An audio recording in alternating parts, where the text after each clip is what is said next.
The knock on the door came at 2:17 in the morning. James Mitchell didn't hear it. He couldn't hear much of anything anymore.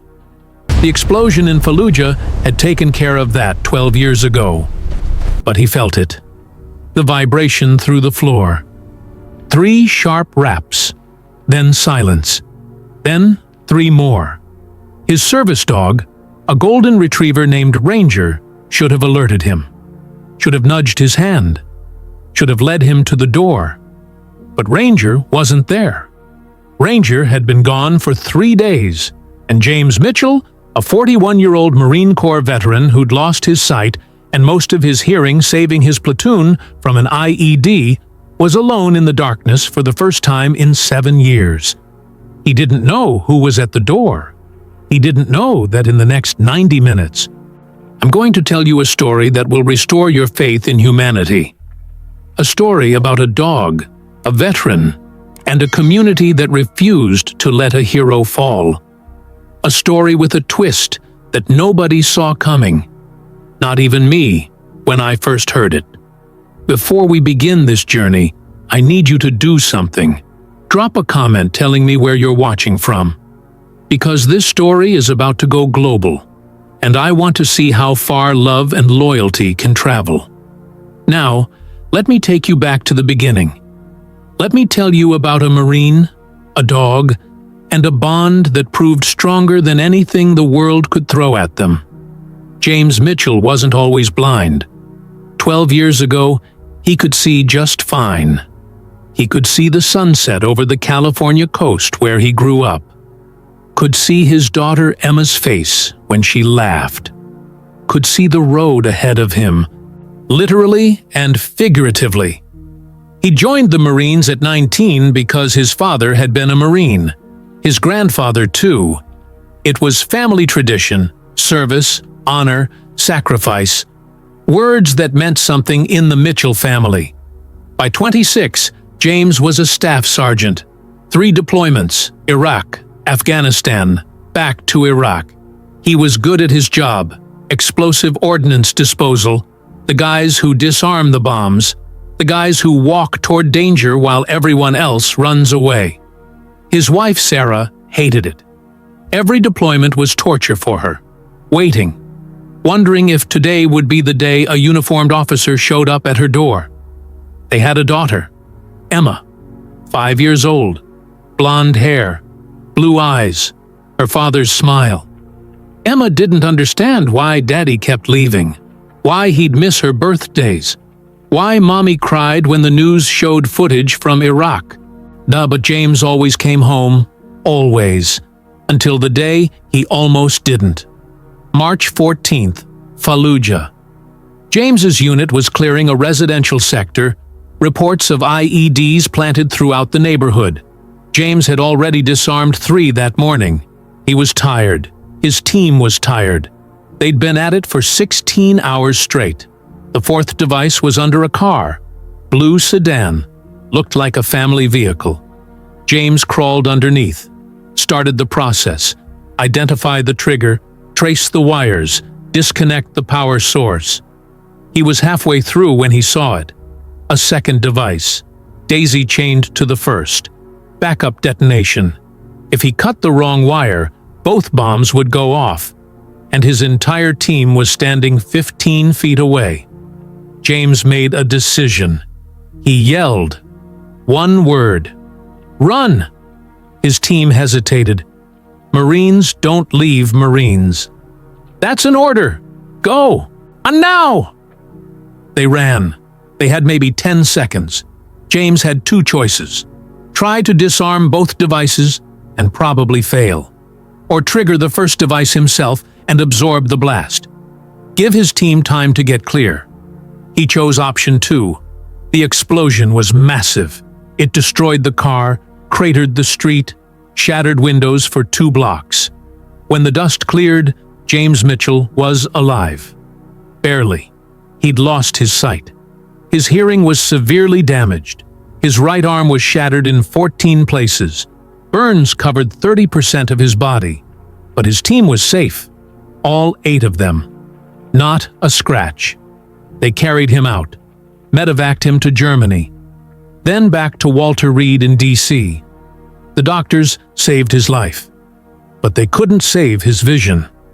At 29 years old, Staff Sergeant James Mitchell was medically retired from the Marine Corps.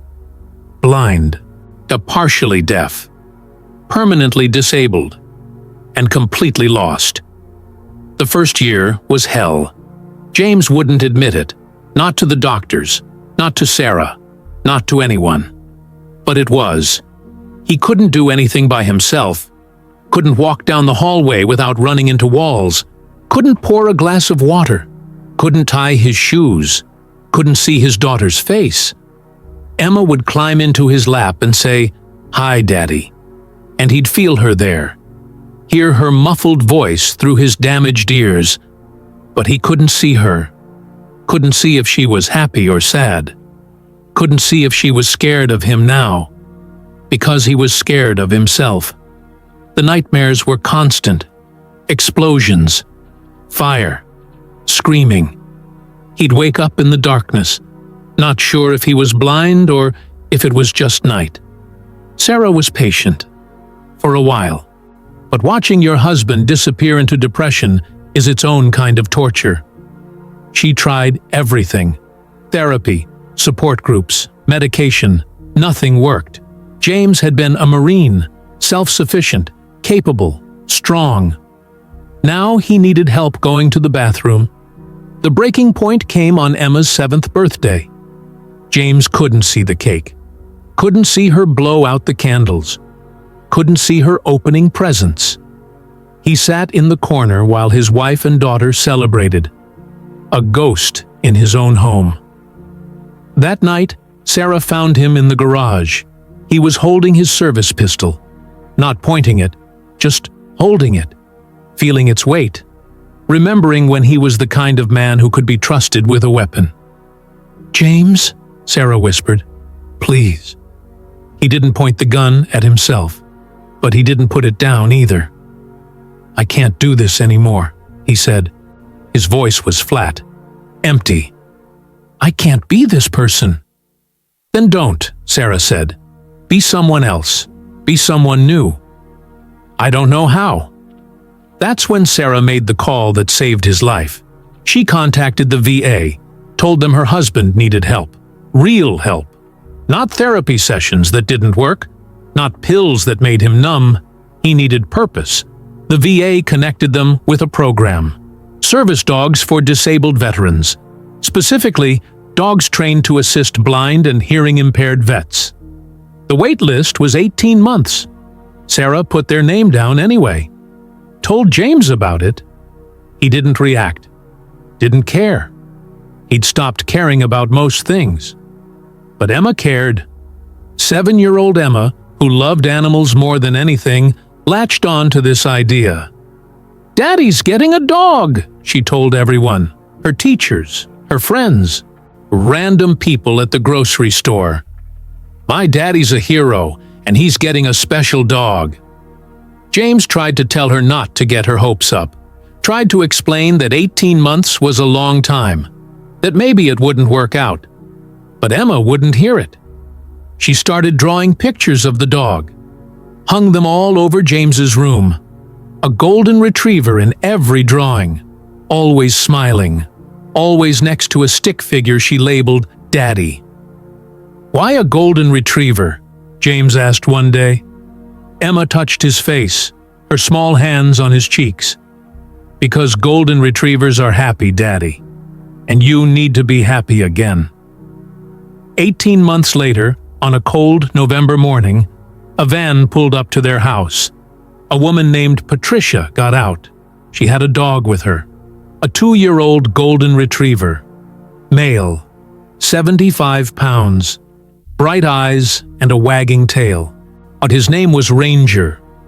Patricia brought Ranger inside. The dog immediately went to James, sat at his feet, put his head on James's knee. James reached down, felt soft fur, a cold nose, a warm tongue licking his hand, and for the first time in 2 years, James Mitchell smiled. Ranger changed everything. Not overnight, not magically, but gradually, consistently, patiently. The dog had been trained for 2 years, 8 hours a day, 7 days a week. He knew over 100 commands, could detect sounds James couldn't hear, could guide James through crowds, across streets, upstairs, around obstacles, could sense when James was having a panic attack and would apply deep pressure therapy, would wake James from nightmares, would alert Sarah when James's blood pressure spiked.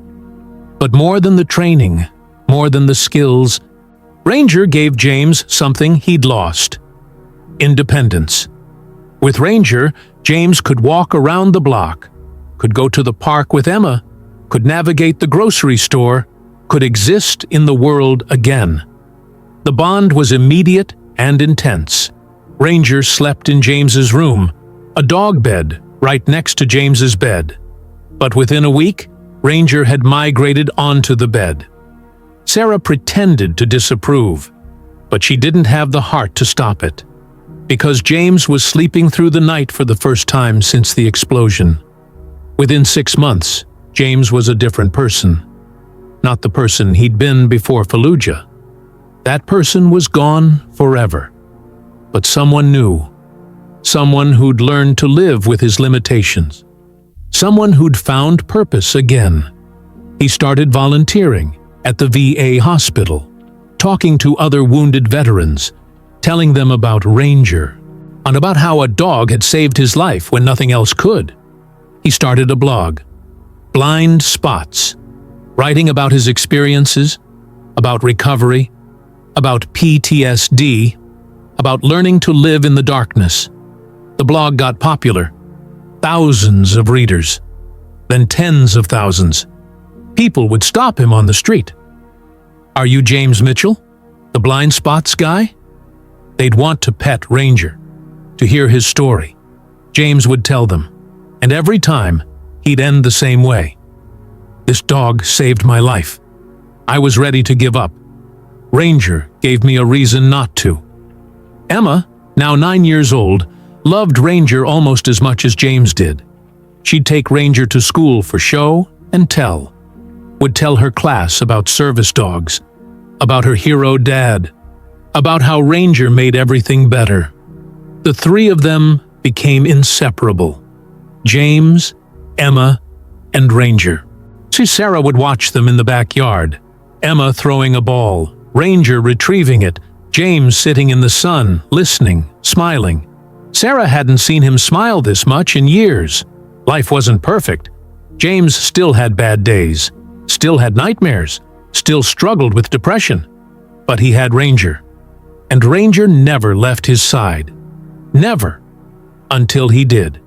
It was a Tuesday, early May, 5 years after Ranger had come into their lives.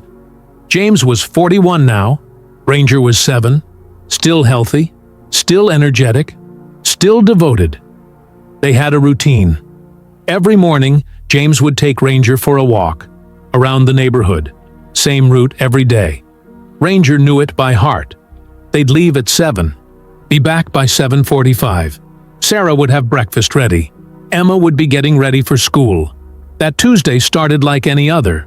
James put on Ranger's vest, the official service dog vest that told people not to pet him while he was working. Ranger stood patiently while James attached the harness. They walked out the door, down the driveway, left on Maple Street, right on Oak Avenue, past the Johnson's house, past the elementary school, through the park. Same route, same as always. But this time, something was different. At the park, Ranger stopped. James felt it through the harness. "What is it, boy?" Ranger didn't move. James waited. Sometimes Ranger stopped because there was an obstacle, a fallen branch, a hole in the path, someone's bike left in the middle of the sidewalk. "Go on," James said.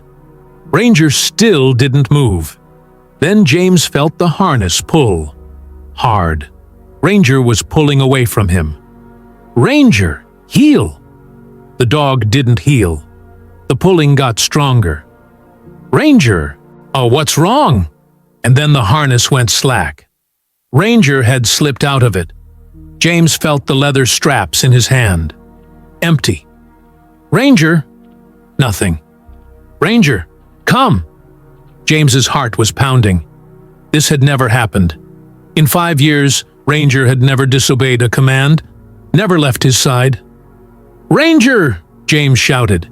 He couldn't see, couldn't hear well, had no idea which direction the dog had gone. He was alone, in the park. No dog, no guide, no idea how to get home. James stood there for what felt like an hour, but was probably 5 minutes. He called Ranger's name until his voice was hoarse. Nothing. People started to notice. A jogger stopped. "Sir, are you okay?" "Do you need help?" James explained. His service dog had run off. He was blind. He needed help getting home. The jogger called 911. Within 10 minutes, 2 police officers arrived, and they helped James home, walked him to his door, knocked for him. Sarah answered, saw James with 2 police officers and no dog. Her face went white. "Where's Ranger?" James shook his head. He couldn't talk. If he talked, he'd start crying. And he hadn't cried since Fallujah. The officers explained. The dog had run off in the park. They'd looked around but hadn't found him. Sarah thanked them, took James inside, sat him down. "He'll come back," she said. But she didn't sound sure. Emma came down the stairs, saw her dad. No Ranger. "Where's Ranger, Daddy?" James couldn't answer. Emma started crying. "Where is he? Did something happen? Is he hurt?" "We don't know, baby," Sarah said. "He just ran off." "But why? Ranger never runs off. Ranger loves Daddy." That broke James. He put his head in his hands and cried. And for the first time in 12 years, he cried. Because Emma was right. Ranger never ran off. Ranger loved him. So why? Why would he leave? They searched for 3 days. Sarah put up flyers all over the neighborhood.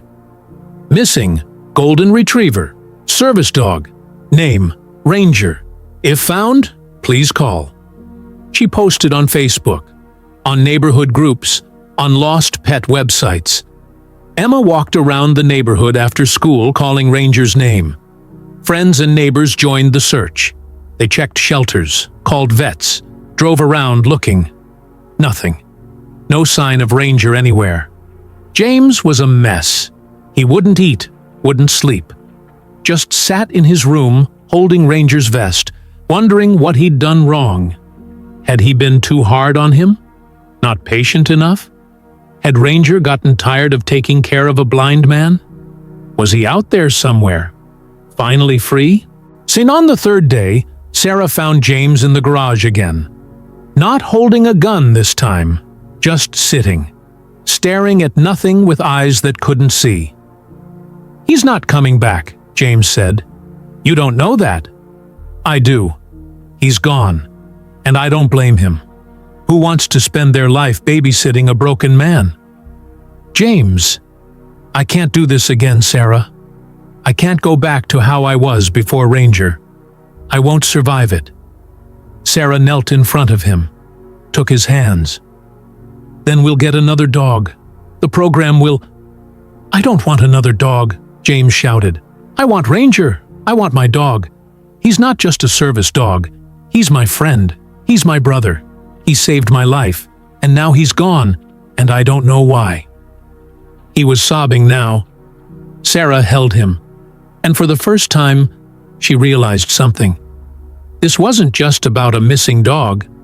This was about loss, and about control.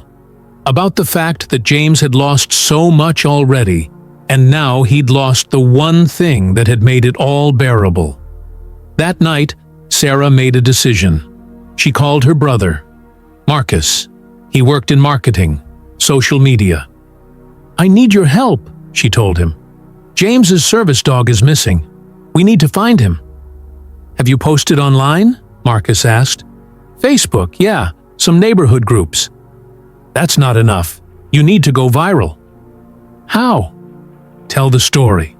Not just dog missing. Tell people who James is, what Ranger means to him. Make it personal. Make it emotional. Make people care. I don't know how to do that. I do.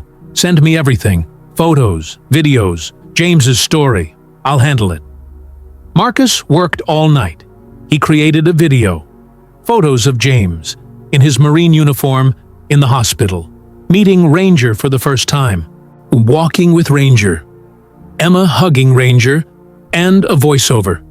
Sarah reading a letter she'd written. My husband is a hero. He saved 8 lives in Fallujah. He lost his sight, his hearing, almost lost his will to live. Then a golden retriever named Ranger gave it back to him. For 5 years, Ranger has been more than a service dog. He's been a guardian, a companion, a reason to keep going. 3 days ago, Ranger disappeared. We don't know why. We don't know where he is. But we know this. James needs him. Our family needs him. If you've seen this dog, please call. If you haven't, please share. Help us bring Ranger home. Marcus posted the video at midnight on Facebook, YouTube, TikTok, Instagram, Twitter. He tagged every animal rescue group, every veteran organization, every local news outlet. By morning, the video had 10,000 views. By noon, 100,000. By evening, over 1 million. The comments were overwhelming. Sharing from Ohio. Praying for James and Ranger. My dad's a vet too. This broke my heart. I live in your area. I'll keep my eyes open. How can we help? That last comment appeared hundreds of times. How can we help? Marcus saw an opportunity. He set up a GoFundMe. Help James get a new service dog. The description explained that while they were still searching for Ranger, if he wasn't found, James would need a new dog. Service dogs cost between $40,000 and $60,000. Training, vet care, equipment. The goal was $50,000. Marcus posted the link. Then he went to bed. When he woke up 6 hours later, they'd raised $53,000. The money came from everywhere. $50 from a teacher in Maine, $500 from a veteran in Texas, $20 from a college student who didn't have much but wanted to help, $1,000 from a woman whose husband had died in Afghanistan. I know what military families sacrifice. Here's my contribution. By the end of day 4, they'd raised over $80,000. The story had gone fully viral. News outlets were calling.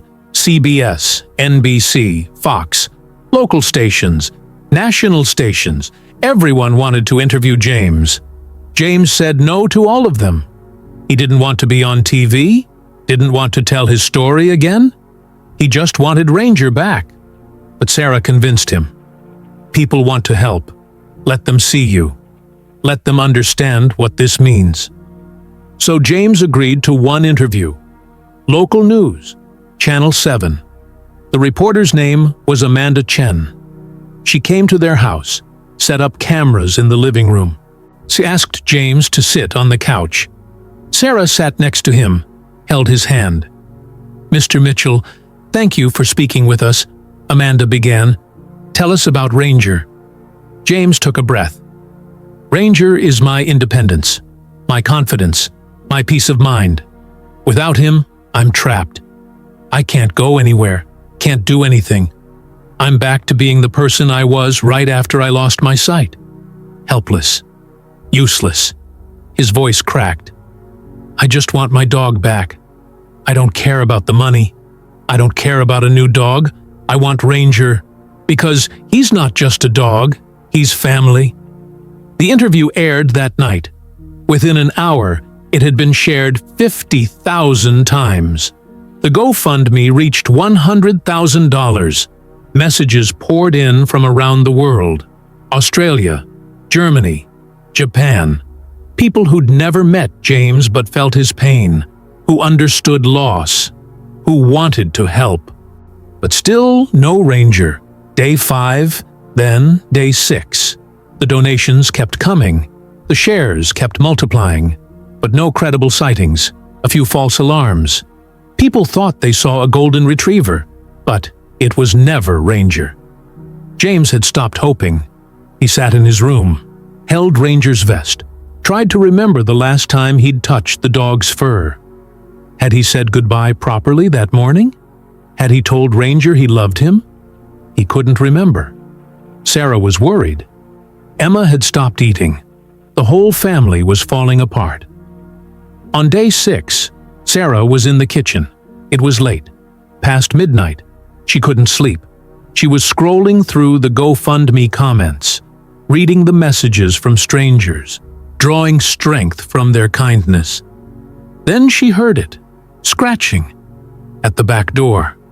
Sarah froze. They didn't have a dog anymore. So what was scratching? She walked slowly to the door, turned on the porch light, looked through the window, and there, sitting on the back porch, wet and muddy and exhausted, was Ranger. Sarah screamed, not from fear, from joy. She threw open the door. Ranger walked inside, slowly, like every step hurt. Sarah dropped to her knees, hugged the dog. Ranger's tail wagged weakly. "Where were you?" Sarah sobbed. "Where have you been?" Ranger just leaned against her, exhausted. Sarah ran upstairs, burst into James's room. "He's back! James, he's back! Ranger's home!" James sat up. "What?" "Ranger! He's downstairs. He came home." James nearly fell getting out of bed. Sarah guided him downstairs, to the kitchen, to where Ranger was lying on the floor. James knelt down, felt for the dog, found him, ran his hands over Ranger's body. The dog was wet, muddy, on thinner than he should be. "Ranger?" The dog whined, licked James's face. James pulled Ranger into his arms and sobbed. "Where were you, boy? Where did you go?" Ranger didn't answer, couldn't answer, but he was home. And that was all that mattered. Sarah called the vet at 6 in the morning. "I don't care if you're not open yet. We need you. Now." The vet, Dr. Carlson, met them at the clinic. He examined Ranger for an hour. Blood work, x-rays, full physical. "Well?" Sarah asked when he was done. Dr. Carlson looked puzzled. "He's exhausted, dehydrated, lost about 8 pounds. Paw pads are worn down. He's been walking. A lot. Long distances. But is he okay? Physically, he'll be fine. Feed him, hydrate him, let him rest. He'll recover." "What about mentally? Why did he run off?" Dr. Carlson shook his head. "I don't know. Service dogs don't just run away. They're too well trained, too bonded to their handlers. Something made him leave. Something important." "Like what?" "I couldn't tell you." They took Ranger home. James wouldn't let him out of his sight. Ranger slept for 16 hours straight. When he woke up, he ate, drank water, then went right back to James's side, like nothing had happened. But something had happened, and they needed to know what. Sarah posted an update on the GoFundMe. "Ranger is home. He returned on his own. We don't know where he was, but he's safe. Thank you to everyone who helped, shared, and donated. We're closing the fundraiser. We'll be refunding all donations." The response was immediate. "Don't refund us. Keep the money for Ranger's care. Use it to help other veterans." This story gave me hope. The money is a gift. After reading hundreds of similar messages, Sarah and James made a decision. They'd keep the money, but they wouldn't use it for themselves. They'd start a foundation to provide service dogs to other disabled veterans free of charge. They'd call it Ranger's Mission. The announcement went viral again. More donations poured in. By the end of the month, they had over $200,000. But still, the question remained. Where had Ranger been? The answer came 3 weeks later, from an unexpected source. Sarah got a call. Unknown number. She almost didn't answer. Hello? Is this Sarah Mitchell? James Mitchell's wife? Yes. Who is this? My name is Dr. Elizabeth Warren. I'm a veterinarian in Asheville. That's about 3 hours from you. Okay. I saw the story about Ranger. About him going missing and coming home. I think I know where he was. Sarah sat down. Where? He was here, at my clinic. Sarah's heart started pounding. What? Why? About 8 months ago, a golden retriever was brought into my clinic. Stray. No collar, no chip. But obviously well-trained, well cared for. The woman who brought him in found him wandering near the highway. She couldn't keep him. We tried to find his owner. No one claimed him. We were going to send him to a shelter, but one of my vet techs fell in love with him. She adopted him, named him Cooper. Sarah's mind was racing. I don't understand. Ranger was microchipped. Why didn't the chip show he belonged to James? That's the thing.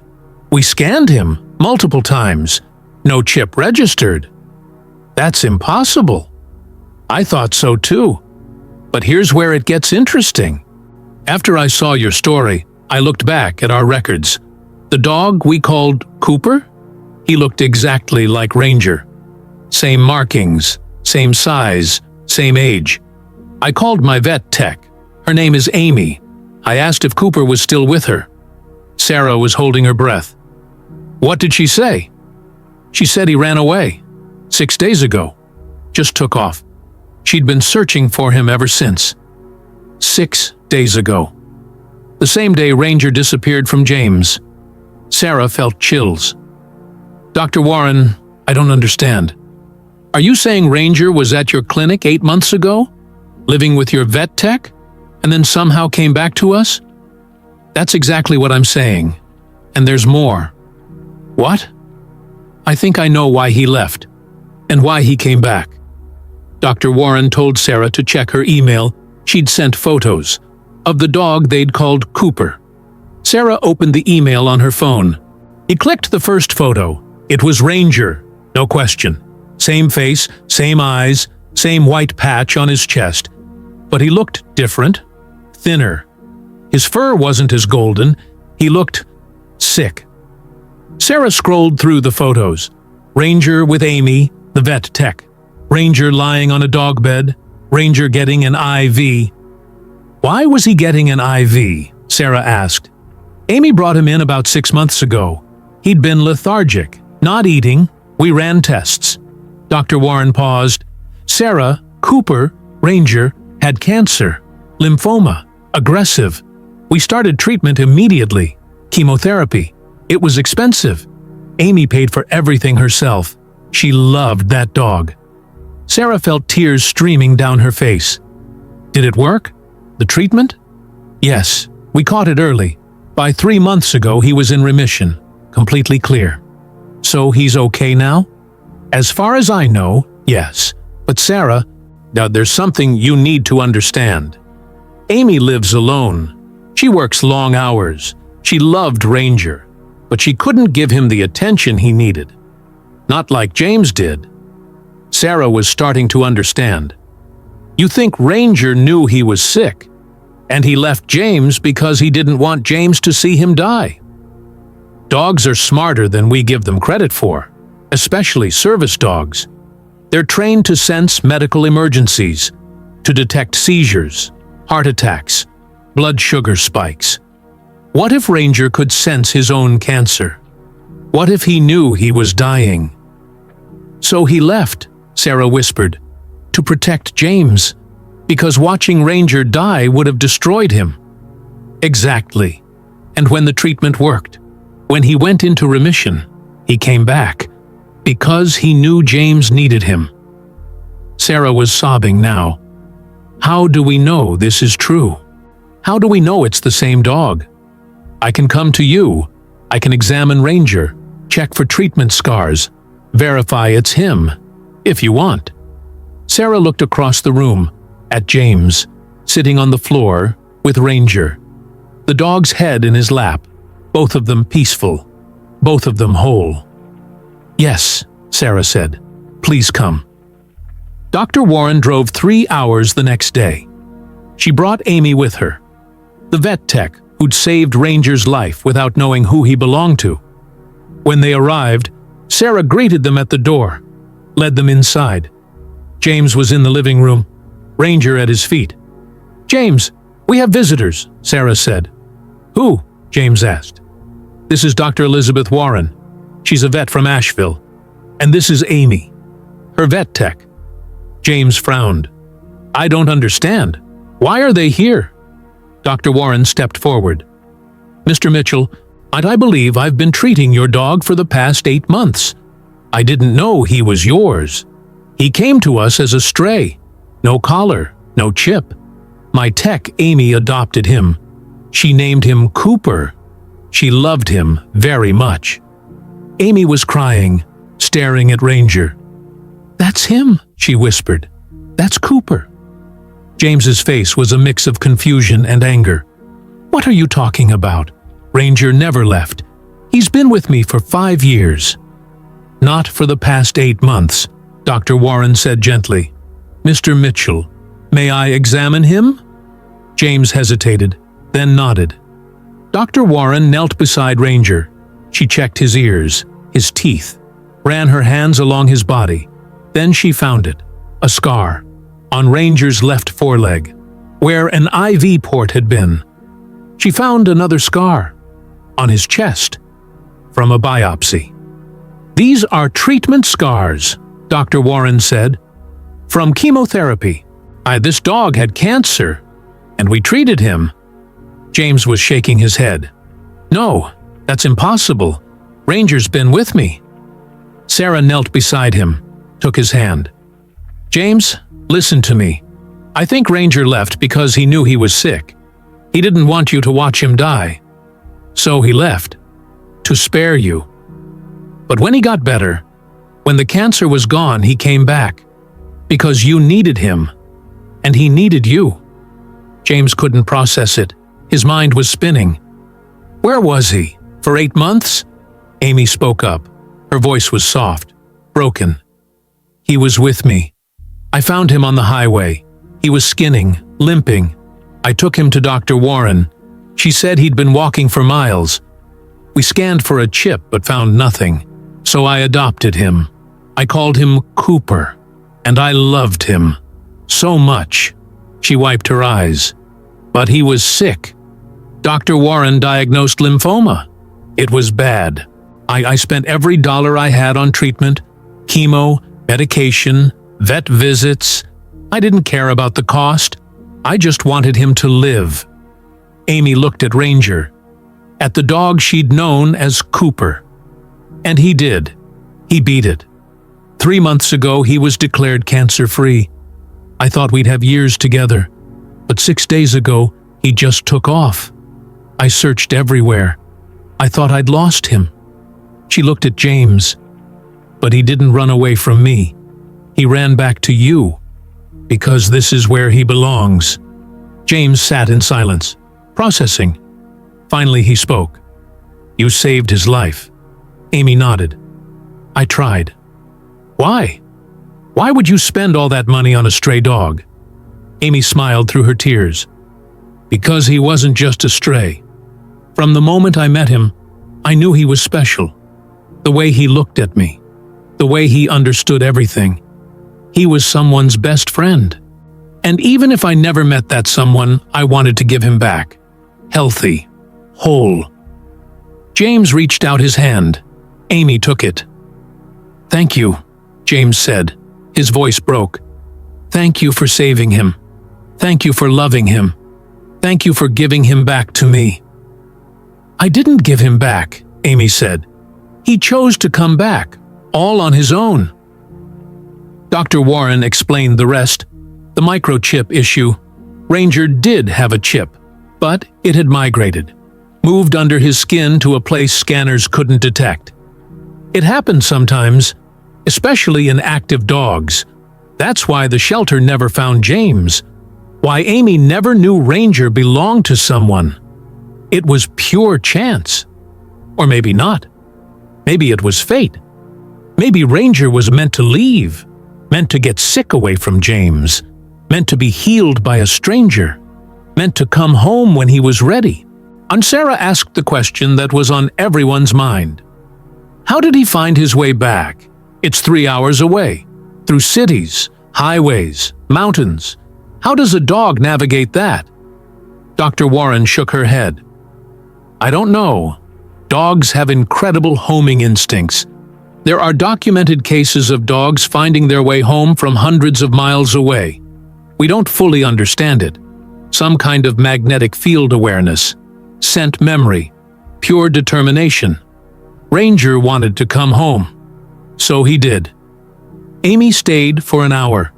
She sat on the floor with Ranger, petted him, whispered to him, "You're a good boy, Cooper. I mean, Ranger, you're such a good boy. I'm glad you're home. I'm glad you're where you belong." Ranger licked her face. Then he rested his head on James's lap. His choice was clear. When Amy left, she hugged Sarah. "Take care of him. He's been through so much." "We will," Sarah promised. "And thank you. For everything.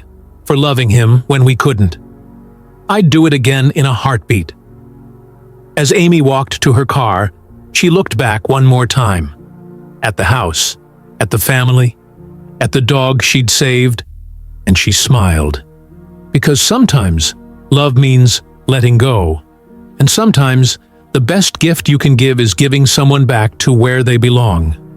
The story spread, not just locally, globally. News outlets from 30 countries covered it. The dog who found his way home.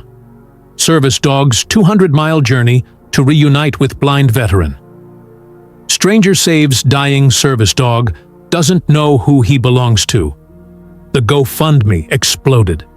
$400,000. Then $600,000.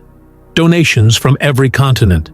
Messages from veterans, from dog lovers, and from people who'd lost hope and found it again in Ranger's story. Sarah and James launched Ranger's Mission Foundation officially. Their goal: provide free service dogs to 100 disabled veterans over the next 5 years. The community rallied.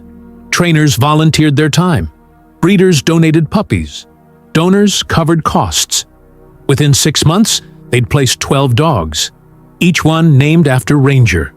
Ranger 2, Ranger 3, all the way to Ranger 12. Each dog changed a life. Each placement honored the bond between James and his dog. James started speaking publicly. At VA hospitals, at veteran events, at fundraisers. He'd tell Ranger's story about loyalty, about sacrifice, about how sometimes the ones we love leave us not because they don't care, but because they care too much. Emma, now 10, started a program at her school, Reading with Rangers. Kids would read to service dogs in training. It helped the dogs get comfortable around children, and it helped kids who struggled with reading gain confidence. The program expanded to 20 schools, hundreds of kids, dozens of dogs, all because of Ranger. Amy became part of the family.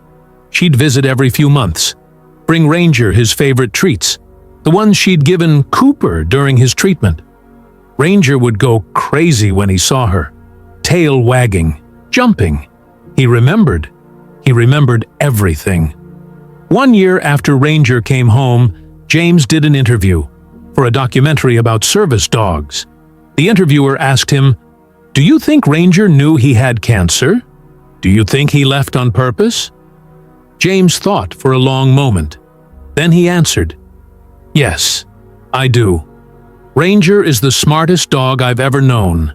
He senses everything, my moods, my blood pressure, my nightmares.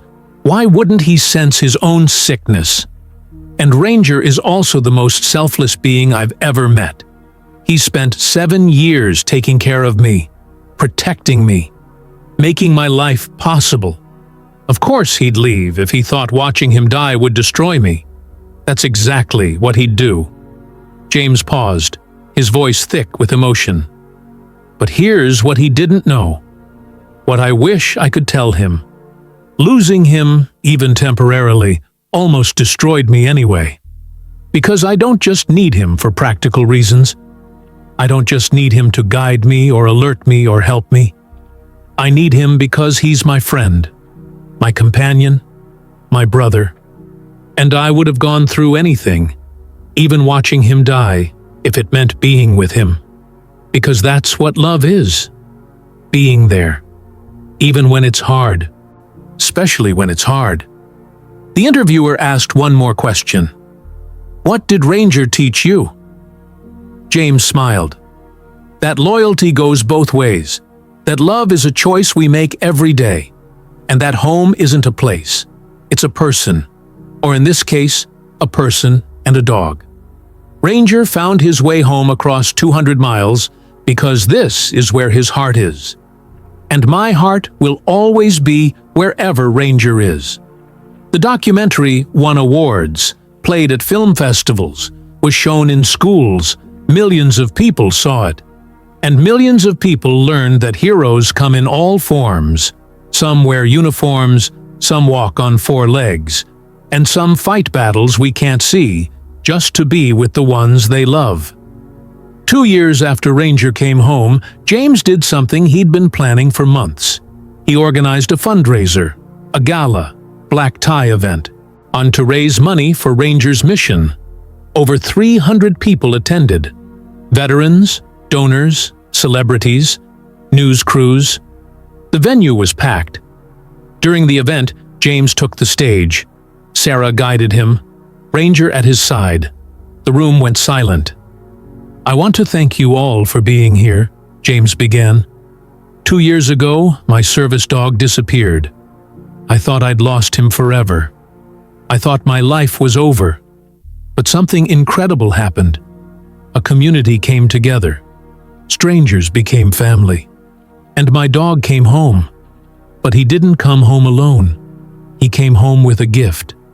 The gift of second chances. James paused.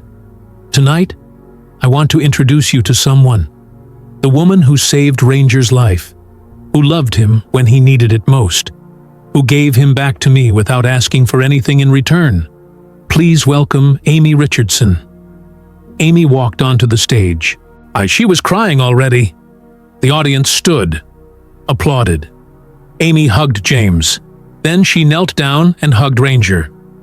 Amy, James said, you gave me back my life when you saved Ranger. I can never repay you for that, but I want to try. Ranger's mission has grown because of your story, because of your compassion. And tonight, we're announcing something new, the Amy Richardson Scholarship. Every year, we'll sponsor one vet tech student, full tuition, full expenses, to train the next generation of people who save animals' lives, because that's what you did. You saved a life, and in doing so, you saved mine. Amy couldn't speak. She just cried and hugged James. The audience was on its feet, cheering. That night, they raised $1.2 million. The foundation was secured for years. Hundreds of veterans would get service dogs. Hundreds of lives would be changed. All because a dog got sick. All because a vet tech cared. All because a veteran refused to give up hope. 5 years after Ranger came home, James was 46. Ranger was 12. Old for a golden retriever. He'd slowed down. His muzzle was gray. He slept more, walked slower. But he was still working, still guiding James, still loyal. Emma was 15 now, in high school. She'd started a nonprofit of her own. Youth for Veterans, connecting young people with veterans, mentorship programs, service projects. She'd been inspired by her dad, by Ranger, by the whole journey. Sarah and James's marriage was stronger than ever. They'd been through hell, blindness, PTSD, a missing dog, cancer, but they'd survived it all, together. Ranger's mission had placed 73 service dogs, each one a life changed, each one a success story. But James's favorite was still his own. One morning in late spring, James woke up, reached over to pet Ranger. The dog didn't move. James felt for him, found him. Ranger was breathing, but shallow, weak. "Sarah," James called, "something's wrong." They rushed Ranger to Dr. Carlson, the same vet who'd examined him when he first came home. Dr. Carlson ran tests, took his time. When he came out, his face was somber. "The cancer is back," he said. "It's aggressive, and it's spread. There's nothing we can do." James felt the world tilt. "How long?" "Days, maybe a week." "Is he in pain?" "Some. We can manage it. Make him comfortable." James nodded. His face was stone, but inside, he was breaking. They brought Ranger home. James canceled everything, didn't leave Ranger's side. Sarah and Emma sat with them. They told stories. About the day Ranger arrived. About his first walk with James. About the time he'd chased a squirrel and pulled James off the path. About Emma's school presentations. About the day he came home. About everything. On the third day, Amy drove up. She'd heard. She sat with them, held Ranger's paw. "You fought so hard, buddy," she whispered. "You beat it once. You were so brave." Ranger's tail thumped weakly. He remembered her. On the fifth day, Ranger stopped eating. On the sixth day, he couldn't walk. James carried him outside, laid him in the grass. The sun was warm. Birds were singing. It was peaceful. "Ranger," James said. His voice was breaking. "I need you to know something. You saved my life, not once, but every single day.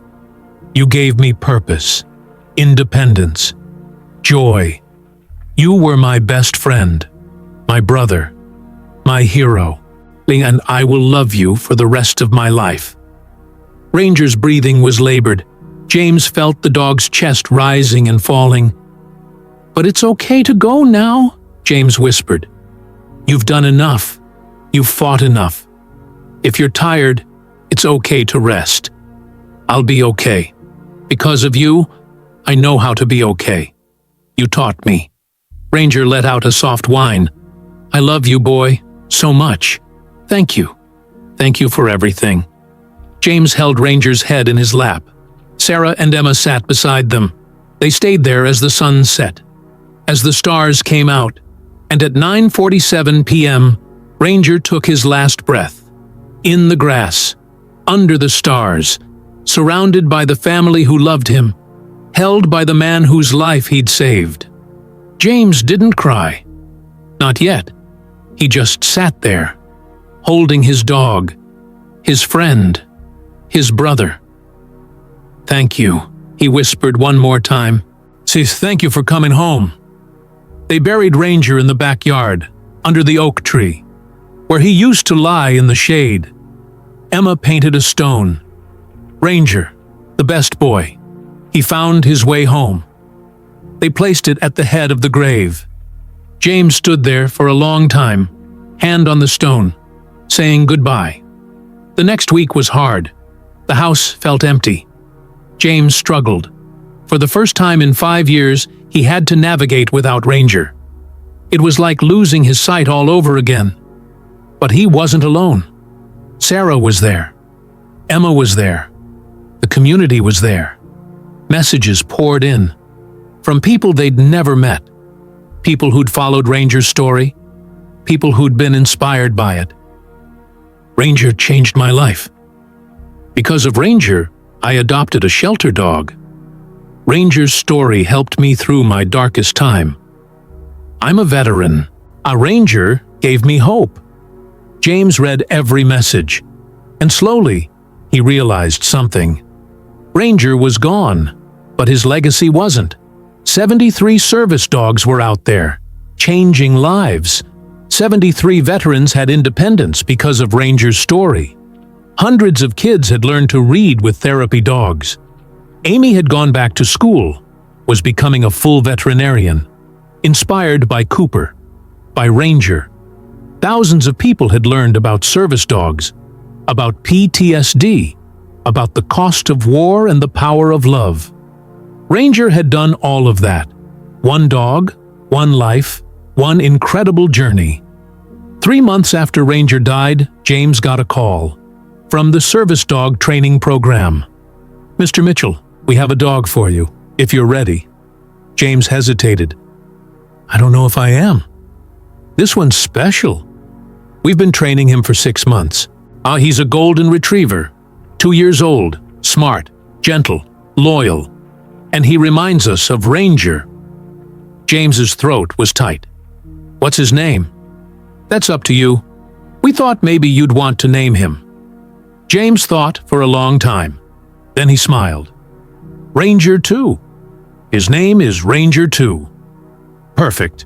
When would you like to meet him?" "Today. Right now. I'm ready." Ranger 2 arrived that afternoon.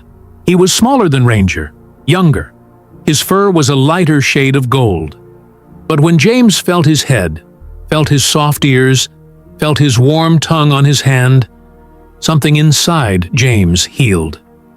"Hey, buddy," James whispered, "you've got big paws to fill. But I think you can do it." Ranger 2 sat at James's feet, looked up at him with big brown eyes. And in that moment, James knew. This was right. Not a replacement. You can't replace love. But a continuation, a new chapter. Ranger 2 was different from Ranger, more playful, more energetic. It took James time to adjust, but Emma helped, Sarah helped, and slowly, James and Ranger 2 found their rhythm. 3 months later, James took Ranger 2 to Ranger's grave. He knelt down, hand on the stone. "Hey, boy, I want you to meet someone. This is Ranger 2. He's taking care of me now, like you did. He's a good dog. Not as good as you. Nobody could be as good as you. But he's trying. And I'm trying. To move forward. To keep living. Like you'd want me to." James paused. "I still miss you every day. I always will. But I'm okay. Because you taught me how to be okay. You taught me that love doesn't end. It just changes form. You're not here anymore. But you're everywhere. In every dog we train. Every veteran we help. To every life we change. That's your legacy. And it's beautiful." Ranger 2 nudged James's hand. James smiled. "Come on, boy. Let's go home." As they walked away, a breeze rustled the leaves of the oak tree. And if you believed in such things, you might say it sounded like a dog's contented sigh, like Ranger was watching, approving, knowing that his job was done, that James would be okay, that his pack was safe, and that love, real love, never dies. It just finds new ways to exist. 5 years later, 10 years after Ranger first came home, James was 51, Ranger 2 was 7. Still healthy, still working, still devoted. Emma was 20, in college, studying veterinary medicine, following Amy's path. Sarah and James had just celebrated their 25th anniversary. Ranger's mission had placed over 200 service dogs, so had raised over $5 million, had changed countless lives. And that day, they were unveiling something special. A statue. In the park where Ranger had disappeared, where his journey had begun. The statue was bronze, life-sized. It showed a golden retriever, sitting, alert, loyal. At the base was a plaque. It read, "In memory of Ranger, service dog, hero, friend. He left to protect the one he loved. He returned because love called him home.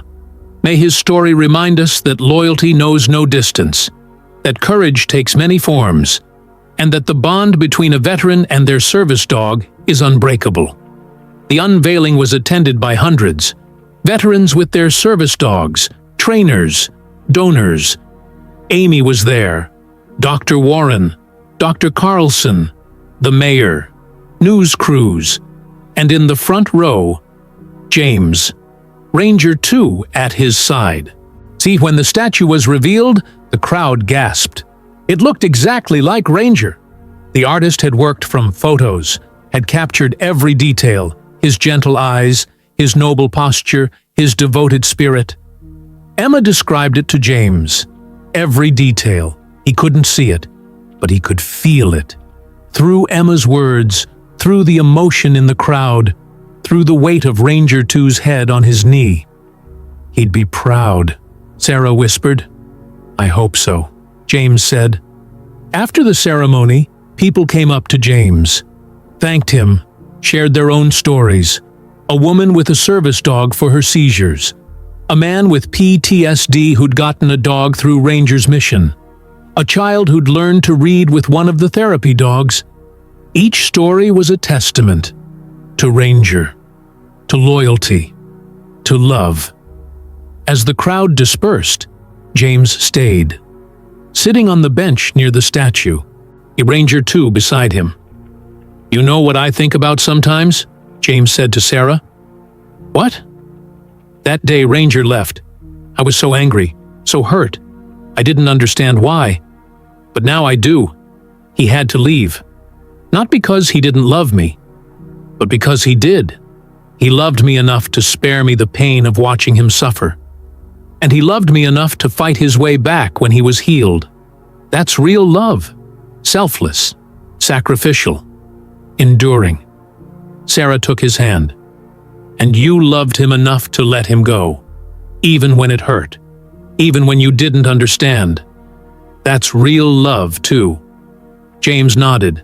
They sat in silence, watching the sun set, feeling the breeze, being present, being grateful. Do you think he knew? Emma asked. She'd come back to sit with them. Knew what, honey? How much he mattered, how many lives he'd change, how his story would inspire thousands of people. James smiled. I think he knew the only thing that mattered to him, that he was loved, that he had a home, that his person needed him. Everything else was just bonus. I miss him, Emma said. Me too, baby, every day. But he's not really gone, is he? James thought about that, about the foundation, the dogs, the veterans, the children. The lives changed, the hope restored. No, he said finally, he's not gone. He's just everywhere now, in every act of kindness, every loyal dog, every veteran who refuses to give up. Ranger didn't just save my life. He showed all of us what's possible when we love without limits. Ranger 2's tail thumped, as if in agreement. They sat there until the stars came out. A family, a dog, a legacy, and somewhere, in the space between memory and hope, a golden retriever with a white patch on his chest watched over them all, still loyal, still devoted, still finding his way home. And that's where we'll end this story. The story of a dog who loved so much, he left, and loved so much, he came back. The story of a veteran who thought he'd lost everything but discovered he'd gained more than he could imagine. The story of a community that proved kindness is contagious, that compassion matters, that we're all connected in ways we can't always see. If this story moved you, I need you to do something. Hit that like button. Not for me, for Ranger, for every service dog working right now, for every veteran struggling to find their way, for every person who's ever loved something so much they'd do anything to protect it. Subscribe to this channel. But because I'm going to keep telling stories like this, stories that matter, stories that remind us what it means to be human, to be loyal, to be brave, and leave a comment. Tell me about a time an animal changed your life, or a time you witnessed loyalty that took your breath away, or just tell me where you're watching from. Because Ranger's story is traveling the world, and I want to see how far love can reach. Thank you for being here. Thank you for caring. Thank you for believing that even in the darkest times, hope can find its way home. Just like Ranger did. Just like we all can. I'll see you in the next story. Until then, hug your dogs, call your loved ones, and remember, we're all just trying to find our way home. Some of us walk on 2 legs, some on 4, but we're all on the same journey, together.